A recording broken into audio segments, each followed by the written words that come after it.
بسم اللہ الرحمن الرحیم۔ السلام علیکم، امید کرتے ہیں آپ سب خیریت سے ہوں گے۔ سورہ مریم قرآن مجید کی 19ویں سورت ہے جو کہ 16ویں پارے میں ہے۔ سورہ مریم مکہ مکرمہ میں نازل ہوئی۔ اس سورت میں 6 رکوع 98 آیات ہیں۔ سورہ مریم میں کل الفاظ 1085 اور کل حروف 3863 ہیں۔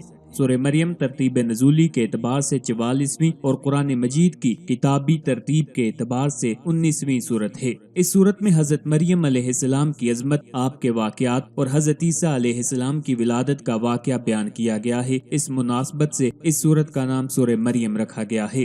سورت مریم کے پہلے رکوع میں اللہ تعالیٰ نے کسی قدر تفصیل کے ساتھ حضرت زکریا اور حضرت یحییٰ علیہ السلام کا ذکر فرمایا ہے۔ حضرت یحییٰ اور حضرت زکریا علیہ السلام کا ذکر حضرت مریم علیہ السلام کے ذکر سے پہلے کیا ہے۔ بظاہر آدمی کے ذہن میں آتا ہے کہ سورت کا نام سورت مریم ہے تو اس میں حضرت مریم کا ذکر ہونا چاہیے تھا۔ اس کی 2 وجوہات ہیں۔ پہلی وجہ یہ ہے کہ حضرت زکریا علیہ السلام حضرت مریم علیہ السلام کے خالو ہیں۔ حضرت مریم کی والدہ کا نام غالباً ہنہ تھا یا ہنہ تھا اور حضرت زکریا علیہ السلام کی بیوی کا نام الیشا یا عائشہ تھا۔ یہ دونوں آپس میں بہنیں تھیں، تو حضرت مریم کے ذکر سے پہلے حضرت زکریا علیہ السلام کا ذکر کیا جائے تو یہ خاندان ہی کا ذکر ہے، کسی اور کا ذکر نہیں ہے۔ دوسری وجہ یہ ہے کہ حضرت مریم کا بچپن حضرت زکریا علیہ السلام کی تربیت میں گزرا ہے۔ حضرت مریم علیہ السلام کی پرورش حضرت زکریا علیہ السلام نے کی ہے، تو اس لیے بھی حضرت زکریا علیہ السلام کا ذکر حضرت مریم علیہ السلام سے پہلے کیا گیا ہے۔ یہ آپ کے علم میں ہے کہ حضرت مریم علیہ السلام کی والدہ امید سے تھیں، انہوں نے منت مانی تھی، ربی انی نذرت لک ما فی بطنی محررا فتقبل منی، اے میرے رب میں نے نظر مانی ہے کہ میرے پیٹ میں جو بچہ ہے میں اس کو ہر کام سے آزاد کر کے تیرے لیے وقف کروں گی۔ لیکن جب ان کے ہاں پیدائش ہوئی تو وہ بیٹا نہیں بلکہ بیٹی تھی، تو حضرت مریم علیہ السلام کی والدہ نے بڑی حسرت کے ساتھ کہا کہ میرا خیال تھا کہ بیٹا ہوتا تاکہ تیرے دین کے لیے وقف کرتی، یہ دین کو پڑھتا اور دین کا کام کرتا، لیکن میرے ہاں تو بیٹی کی پیدائش ہوئی ہے۔ اللہ رب العزت نے جو ان کو جواب دیا ہے وہ بڑا پیارا ہے۔ فرمایا کہ جو لڑکا تو نے مانگا تھا وہ کمالات اور برکات میں اس لڑکی کی طرح نہیں ہے جو ہم نے تمہیں دی ہے۔ حضرت مریم علیہ السلام کی والدہ نے لڑکا اپنی حیثیت کے مطابق مانگا تھا اور اللہ نے لڑکی اپنی شان کے مطابق دی ہے۔ اب ان کی سوچ اپنی ہے اور اللہ رب العزت کے فیصلے اپنے ہیں۔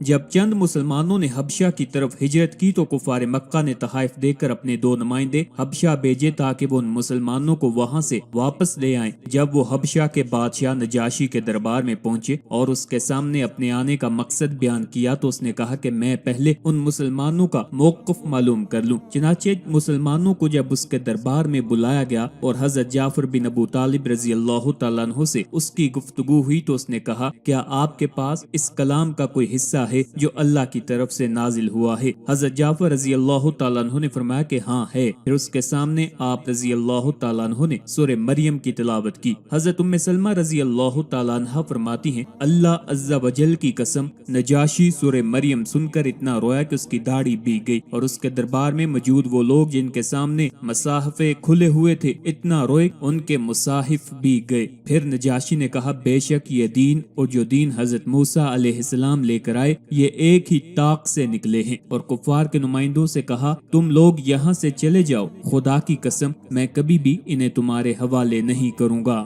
حضرت ابو مریم غسانی رضی اللہ تعالیٰ عنہ فرماتے ہیں کہ میں نے نبی کریم صلی اللہ علیہ وآلہ وسلم کی بارگاہ میں حاضر ہو کر عرض کی یا رسول اللہ صلی اللہ علیہ وآلہ وسلم آج میرے ہاں لڑکی کی ولادت ہوئی ہے۔ حضور صلی اللہ علیہ وآلہ وسلم نے ارشاد فرمایا آج رات مجھ پر سورہ مریم نازل کی گئی، تم اس کا نام مریم رکھ دو۔ چنانچہ اس لڑکی کا نام مریم رکھ دیا گیا۔ جو آدمی سورہ مریم کی تلاوت کرے گا تو اسے حضرت زکریا، حضرت یحییٰ، حضرت موسیٰ، حضرت ہارون، حضرت عیسیٰ، حضرت ابراہیم، حضرت اسحاق اور حضرت اسماعیل علیہ السلام کے ماننے والوں اور ان سے انکار کرنے والوں کی کل تعداد سے 10 گنا زیادہ نیکیاں ملیں گی۔ جو کوئی سورہ مریم لکھ کر اپنے گلے میں ڈالے رکھے گا تو وہ ہر بادشاہ کے شر سے محفوظ رہے گا اور سب کے نزدیک محبوب ہوگا۔ اگر کوئی سورہ مریم کو لکھ کر اپنے پاس رکھے تو رات کو اچھے خواب دیکھے گا۔ اگر کسی آدمی نے کسی نوجوان کی مردانہ قوت باندھ دی ہو اور وہ پریشان ہو تو اسے چاہیے کہ باوضو سورہ مریم پڑھے اور دعا کرے، انشاءاللہ اس کی قوت مردی بحال ہو جائے گی۔ خود پڑھنا نہ جانتا ہو تو کسی سے 3 مرتبہ پڑھوا کر پانی پر دم کروا لے اور روزانہ وہ پانی پیتا رہے، جب تک قوت بحال نہ ہو پانی پیتا رہے، انشاءاللہ العزیز صحت یاب ہوگا۔ جس لڑکی کا رشتہ نہ آتا ہو وہ روزانہ سورہ مریم کی تلاوت کرے تو بہت جلد مناسب رشتہ آ جائے گا۔ امام جعفر صادق علیہ السلام سے منقول ہے، آپ فرماتے ہیں کہ جو کوئی سورہ مریم روزانہ پڑھنے کا معمول بنا لے اس کی ہر مراد پوری ہوگی۔ اگر وہ اولاد کی نیت سے پڑھے گا، اگر وہ چاہتا ہے کہ اللہ تعالیٰ مجھے اولاد عطا فرمائے، اولاد نہیں ہو رہی، اس نیت سے سورت کی تلاوت کرتا ہے کہ مجھے اولاد ہو، تو فرمایا وہ اپنے مقصد کے اندر کامیاب ہو جائے گا۔ کتنی بابرکت سورہ مریم ہے، اس کی برکت سے آپ کے دل کے اندر جو آپ کی حاجتیں ہیں وہ پوری ہوں گی۔ جس مقصد کے لیے آپ پڑھیں گے انشاءاللہ اس مقصد میں کامیابی ہوگی، من کی مراد پوری ہوگی۔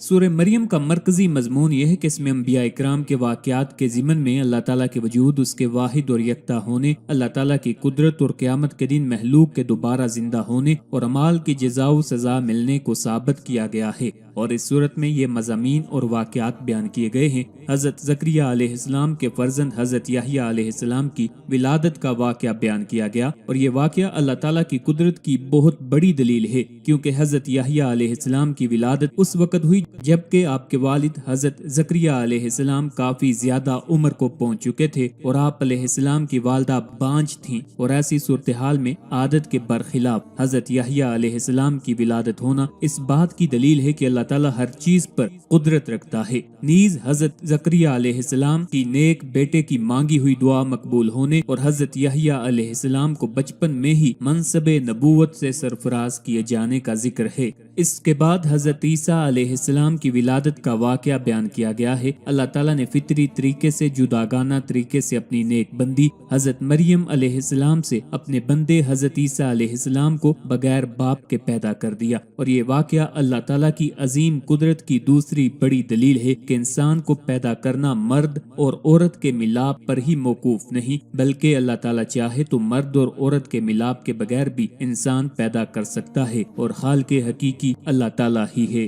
حضرت عیسیٰ علیہ السلام کی ولادت کے وقت حضرت مریم علیہ السلام کو دی جانے والی تسلی اور ان پر کیے جانے والے انعامات کا ذکر کیا گیا ہے۔